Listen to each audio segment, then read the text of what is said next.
महाराज गुरुर्ब्रह्मा गुरुर्विष्णु गुरुर्देवो महेश्वर गुरुर्साक्षात् परं ब्रह्म तस्मै श्री गुरुवे नमः। ध्यानमूलं गुरुमूर्ति पूजामूलं गुरुर्पदं मंत्रमूलं गुरुर्वाक्यं मोक्षमूलं गुरुर्कृपा मोक्षमूलं गुरुर्कृपा। बोलो सद्गुरु महाराज की जय।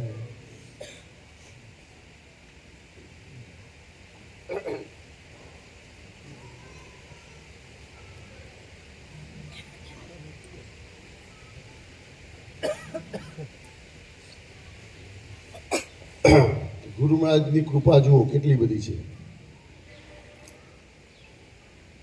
આપણે બધા ગુરુ ભાઈઓને સતત પ્રેરણા આપતા રહે છે. એમાં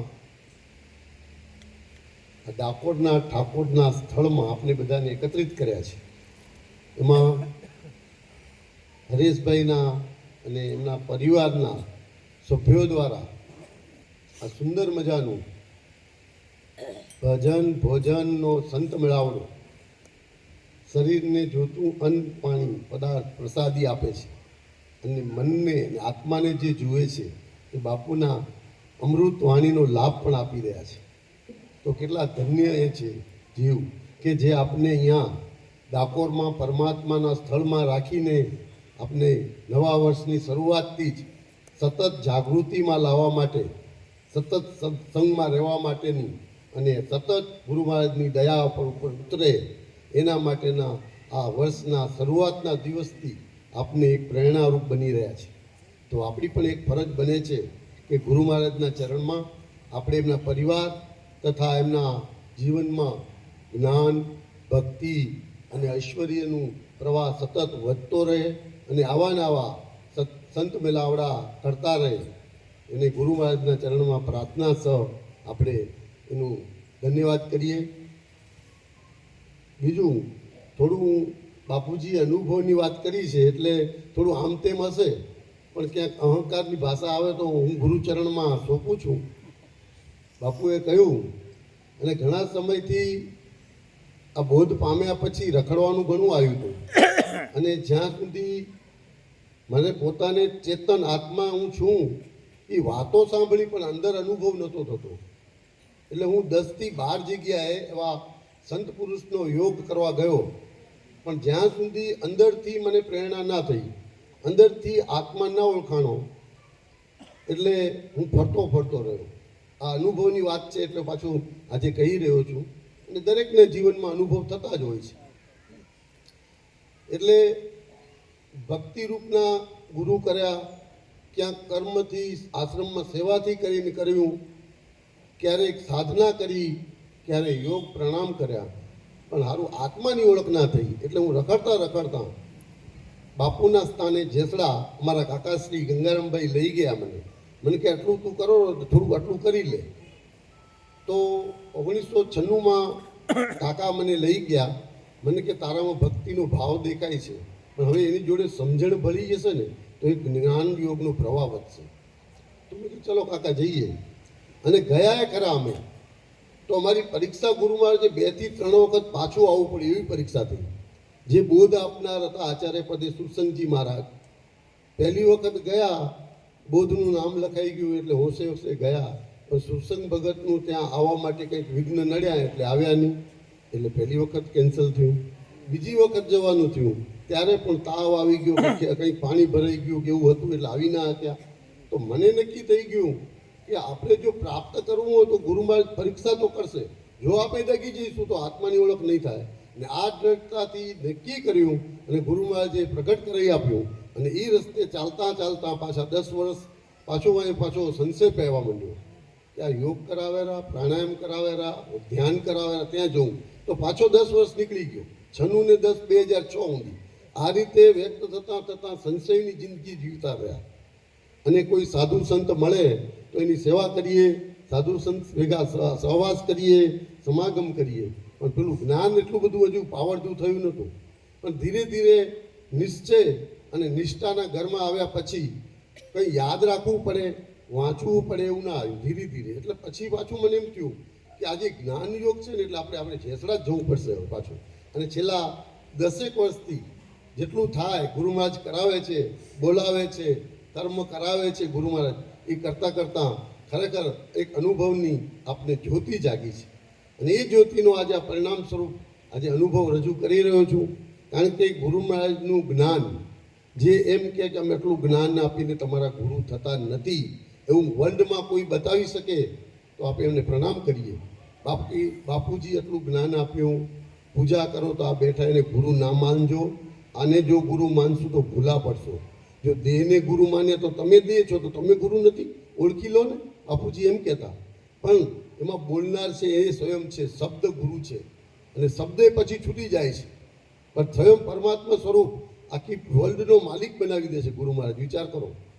અને એ પાછું અમુક, હું કોઈની નિંદા નથી કરતો, કોઈ પ્રવાહમાં ગયો એમાં કોઈ યોગ સાધનામાં 10 દીની શિબિર હોય, કોઈકમાં 15 દિવસની શિબિર હોય, ને બાપુજી આપને 15 કલાકમાં જ્ઞાન આપ્યું, બરોબર. હવે 10-12 દિવસ આ કળિયુગમાં કોને સમય છે?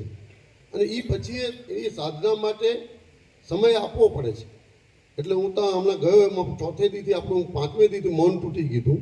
હું ગયો તો 4-5 દિવસ મૌન રહ્યો, અને 5મે દિવસે પરમેશ્વર સ્વરૂપ ગુરુ મહારાજ પ્રગટ થઈ ગયા. એટલે બોલવાનું ચાલુ, આ કે બંધ રહો, જગદીશ કેમ કરે, ગુરુ મહારાજ પ્રેરણા કરે છે બોલવાનું આપણે. અને જે સત્સંગ કરીએ છીએ, ભજન કરીએ છીએ એ ભક્તિ છે, અને મૌન રહીએ છીએ એ ભક્તિ છે. એક મૌન ભક્તિ છે, અને એક આપણે એકબીજાના કલ્યાણ માટે બોલીએ છીએ, તો એ ભક્તિ જ છે, બીજું કંઈ. તો મને આવું અંદરથી સમજાણું. એટલે 5મા દિવસથી કરીને 7 દિવસ સુધી બોલવાનું ચાલુ રાખ્યું. એ અરસામાં મારા રૂમના પાર્ટનર હતા, એક બેંગ્લોરથી આવ્યા હતા અને હિન્દી ભાષી હતા, અને એક હતા અમદાવાદથી.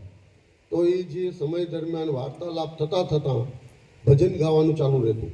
એટલે ઓલા રોજ પછી અમારા ઉઠે ને 2 ભજન હમણાં પછી નાવા જઈશું. રોજ મારા 2 ભજન 7 દી સાંભળ્યા, 2 ભજન. મને કે અમને ભજનમાં આનંદ આવે છે, તમે જે બોલો છો ને આ બ્રહ્મ જ્ઞાન ક્યાંથી લાયા તમે? મને જોવું છે તો આવવું પડે. મને ક્યાં આવવું પડે? કે અમે બોધ કરાવીએ છીએ. એ બોધનું જ્ઞાન 12 કલાકમાં આ જે પરિસ્થિતિ છે, આટલો જો શબ્દ બોલવાથી તમારો આત્મા હલી જતો હોય તો એ પ્રાપ્ત કરવો બહુ જરૂરી છે. તો મને કહેવાય અમારે આવું છે, તો એકાદ જણો તૈયાર થયો. પછી અહીંયા ઓસ્ટ્રેલિયાથી આવ્યા હતા, 2 જણા અમની સાથે હતા. એનો નંબર રૂમ જુદો, કારણ કે ત્યાં સગાવાલાને ભેગા રહેવા નથી. એટલે અને જગદીશભાઈની બાજુનું રૂમ, મારો આ બાજુ. એટલે થોડીક વાર સત્સંગ કરતાં કરતાં મારો અવાજ છે ને વોલ્યુમ ફૂલ છે 100 ડિગ્રી. એટલે બાજુવાળાને ડિસ્ટર્બ થાય તો કે એકદમ કોણ શું કરે છે? ત્યાં બોલાવવા આવ્યો, પેલા બોલાવે, હાલો ઓસ્ટ્રેલિયાવાળા. મેં કેમ? એ કે કાંઈક બોલો છો તમે એટલે. પછી અમે ગયા, ત્યાં સત્સંગ કર્યો થોડો. સત્સંગ ચાલતા ઓસ્ટ્રેલિયાના ઉર્વેશભાઈ કહે કે આ સત્સંગ જ્ઞાન બહુ ઊંચું છે, તમે ઓસ્ટ્રેલિયા આવો ને અમારી જોડે, અમે તમારી ટિકિટ કઢાવી આપીએ, તમે આ જ્ઞાન અમને પીરશો. એટલે આ અનુભવની વાત કરી રહ્યો છું. મારું તો 4 દી જ મૌન રહ્યું છે, હું 12 દિવસમાં. હું તેની નિંદા નથી કરતો, પણ ગુરુ મહારાજ આપણામાં બેસેલા છે તો એનો હું અનુભવ બતાવી રહ્યો છું. અને કરતા ગુરુ મહારાજ છે, હું કંઈ કરતો નહોતો.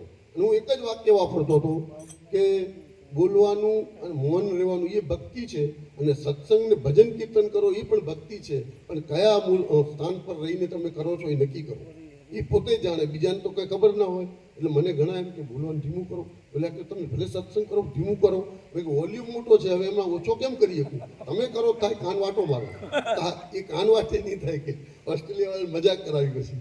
મેં કહ્યું જેમ છે એમ બીઓ શું કરે છો? નહીં આવી શકે. ગુરુ મહારાજની એટલી તાકાત છે કે ચેક કરવા વાળો પણ નીચે ઊભો રહી જશે. હું કે એવું? હા, મેં આવું વાત કરી. એટલે આવા અનુભવ અમને 10-12 દિવસમાં થયા છે. પણ જેણે બાપુજીના જ્ઞાનને નિષ્ઠા અને નિશ્ચયથી સ્વીકાર્યું છે ને ત્યાં બાપુજી હાજર છે, એ નક્કી થાય છે. અને તમે ગમે તે કાર્ય કરવા જાઓ, તમને લાંબા રસ્તામાં જશો, તમે આ પ્રાપ્ત કર્યું, તમને હજી સંશય પડ્યો છે, શંકા પડી છે, અને જો જગ્યાએ જવા માંગતો પણ જવા દેશે. પણ જો તમારે નિષ્ઠાવાળું જ્ઞાન હશે ને બાપુજીનું, તો તમને હલાવી નાખશે 100%. અને એનું દર્શન આપણે ત્યાં કરાયું છે. અને બધા સંતો મહાન છે, એની પરંપરા મહાન છે, એમની જે થિયરી છે એ મહાન છે, આપણે તો માનીએ છીએ. અને એમને કોઈ સંત મહાત્મા છે ને એ એની જે યોગ પરથી જે કાર્ય કરે છે એમાં કંઈ નથી. હઠયોગ એ છે નથી, હઠયોગથી પ્રાપ્ત થાય, પણ શરીર છૂટી જાય તો શું કરવાનું? આપણે તો બાપુજી સહજ અને સરળ માર્ગ બતાવ્યું હતું, કેવું સરસ આપ્યું છે. અને એક નાઇટ આપીએ આપે અને મળી જાય ને પછી તો ખાલી એમાં રહેવાનું છે ને, એમાં કંઈ ટાઈમની પાબંદી ખરી? પલાઠીવાળાની કાંઈ ખરી? આ તો જ્ઞાન યોગ છે, તત્વજ્ઞાન છે. જ્યાં બેઠા ત્યાં ચાલુ થઈ જાય. ખાલી 2 ભજન ગાઓ ને રોજ મોઢે, અને તમે થઈને પછી જ્યાં બેઠા હોય ખોરાક આગોળો ને તો આત્મા રાજી થઈ જાય. કેમ કે આત્માનો ખોરાક જ ભજન છે, ભક્તિ છે, સાધના છે. આત્માને જુએ છે એ, અને જગતના દ્રશ્ય પદાર્થમાં મનને રમાડી અને પાછું માયામાં ફેરવી દઈએ છે. આ માયામાંથી ફર ઉઠવું હોય તો આવા સંત પુરુષનો યોગ થઈ જાય. ને આવા અનુભવની વાત કરી એટલે અમારાથી સહેજે સહેજે જે કંઈ બની હતી ઘટના એ અમે આપણી આગળ રજૂ કરી છે. બોલો સદગુરુ મહારાજ.